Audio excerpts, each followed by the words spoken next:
नमस्कार दोस्तों, आपका स्वागत है आपके अपने चैनल सौमेन टॉक्स पे। पिछले वीडियो में मैंने आपको career in metro as a traffic assistant के बारे में बताया था। अगर आपने वो वीडियो नहीं देखी है तो मैं आपसे रिक्वेस्ट करता हूं कि आप प्लेलिस्ट में जाकर उसे देख लें। तो चलिए आज मैं उसी सीरीज की अगली वीडियो को शुरू करता हूँ। आज के वीडियो का टॉपिक होगा salary and job location of traffic assistant. तो बिना किसी देरी के चलिए शुरू करते हैं। तो पहले जॉब लोकेशन की बात कर लेते हैं। यह पोस्ट आरआरबी कोलकाता के अंतर्गत आता है। तो आपकी पोस्टिंग मेट्रो रेलवे कोलकाता के अंतर्गत आने वाले सभी मेट्रो स्टेशनों में से किसी एक स्टेशन पर की जाएगी।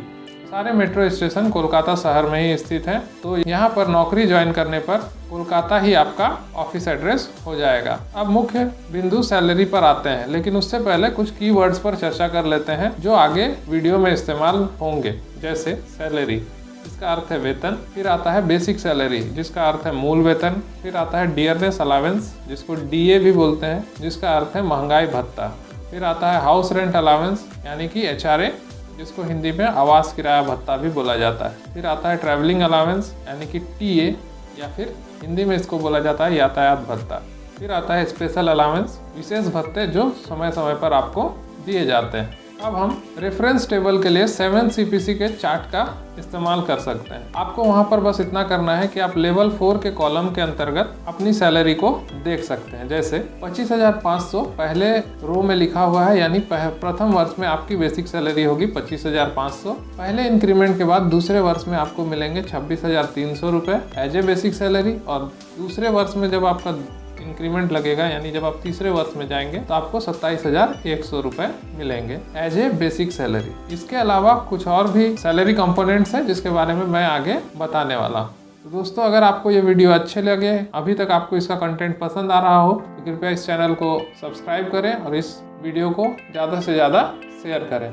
तो आगे बढ़ते हैं सैलरी कैलकुलेशन यानी कि वेतन गणना की ओर। यहाँ मैं अप्रोक्सीमेट सैलरी कैलकुलेट करने की कोशिश करूँगा, क्योंकि सही सैलरी तो मैं बता नहीं सकता। तो सैलरी कैलकुलेशन का पहला पार्ट है बेसिक, मूल वेतन।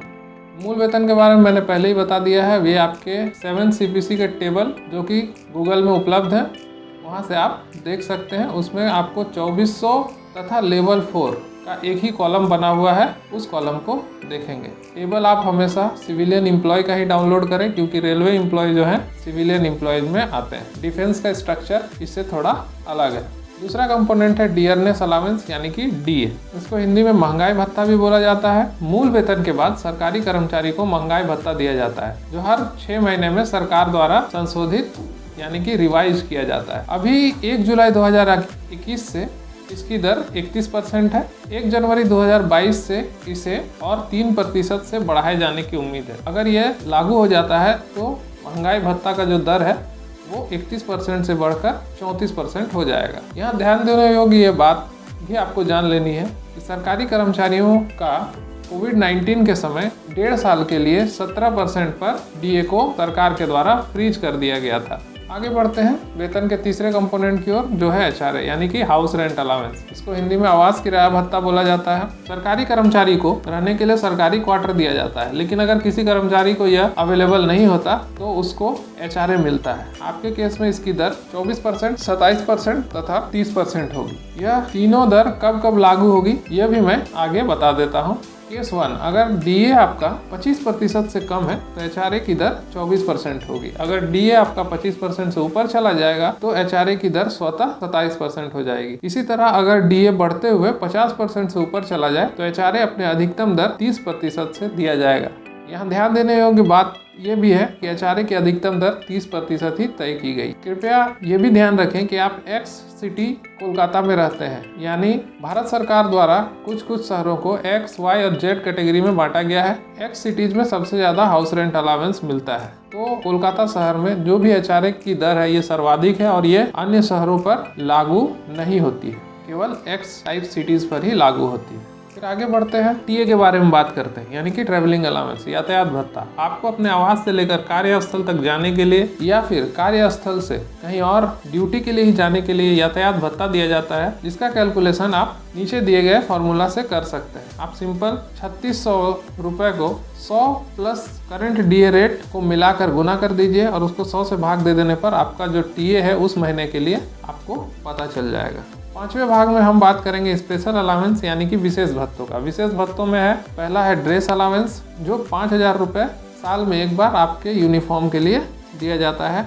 दूसरा है नाइट शिफ्ट, ये सरकारी नियमों के अनुसार आपको दिया जाएगा, आप जितनी देर नाइट शिफ्ट करते हैं उतने देर के लिए ही दिया जाएगा। तीसरा है NHA यानी कि राष्ट्रीय अवकाश भत्ता, नेशनल हॉलीडे अलावेंस। तो अगर किसी नेशनल हॉलीडे के दिन अगर आप ड्यूटी करते हैं तो आपको इसके अगेंस्ट में राष्ट्रीय अवकाश भत्ता दिया जाएगा जो 450 से लेकर 500 के बीच होता है। अलग अलग लेवल का अलग अलग राष्ट्रीय अवकाश भत्ता होता है, जिसके बारे में ज्यादा जानकारी आपको मैं बाद में दे दूंगा। फिर बात करते हैं ईयरली बोनस के बारे में। साल में एक बार रेलवे कर्मचारियों को दुर्गा पूजा के समय 15,000 रुपये से लेकर 18,000 रुपये तक के बीच में जो सरकार डिसाइड करती है वो बोनस मिलता है। यहाँ ध्यान देने योग्य बात यह है, यह बोनस सभी लेवल के कर्मचारियों को समान रूप से मिलता है। इसमें ग्रेड, पोस्ट इस तरह से कोई भेदभाव नहीं किया जाता है। और एक चीज़ ध्यान देने योग्य बात है कि 72 या 78 दिन का PLB ही बोनस में मिलता है। तो कृपया ये ना समझें कि 72 या 78 दिन का ग्रॉस पेमेंट या आपका बेसिक सैलरी आपको बोनस में मिलता है, नहीं तो कैलकुलेट करिएगा तो बहुत ज़्यादा हो जाएगा।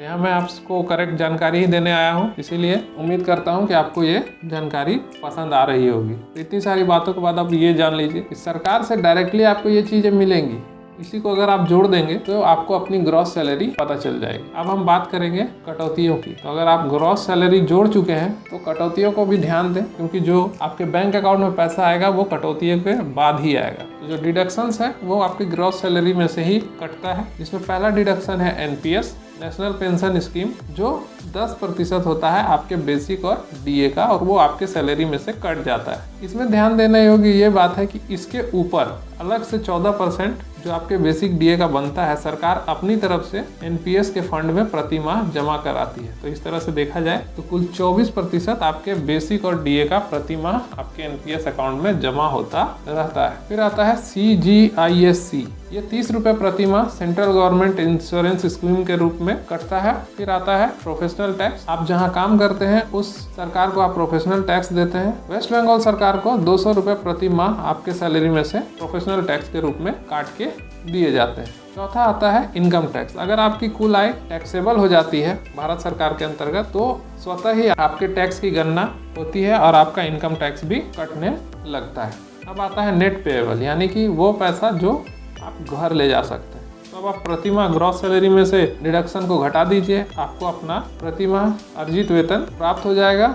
हाँ, इतना दूर अगर आप वीडियो को देख चुके हैं तो कुछ इंपॉर्टेंट पार्ट्स जो हैं उसको नोट कर लें। वो है, बेसिक सैलरी के लिए आप हमेशा 7 CPC के सिविलियन एम्प्लॉय चार्ट को ही फॉलो करेंगे, नहीं तो सारा कैलकुलेशन गलत हो जाएगा। बाद में फिर आप बोलेंगे कि वीडियो में इंफॉर्मेशन गलत दिया हुआ है। ऐसा नहीं है, मैंने आपको बार बार बताया है कि आपको 7 CPC का सिविलियन चार्ट ही फॉलो करना है। तो चलिए आज के लिए इतना ही। उम्मीद करता हूं दोस्तों मैंने salary structure of traffic assistant और जॉब लोकेशन को मैं आपको अच्छी तरह से समझा पाया। आपको यह कंटेंट कैसा लगा कमेंट करके बताइए। अगर ये वीडियो किसी भी एस्पिरेंट के लिए मोटिवेशनल है या किसी के लिए उपयोगी है तो इसे शेयर कीजिए, चैनल को सब्सक्राइब कीजिए ताकि मैं आगे भी आपके लिए कुछ और अच्छी वीडियो लाता रहूँ। जब तक मैं अगला वीडियो बनाता हूँ तब तक के लिए बने रहिए सौमेन टॉक्स के साथ, और जो भी वीडियो है देखते रहिए। मुझे दीजिए इजाज़त, तो मैं चलता हूँ। जय हिंद, जय भारत।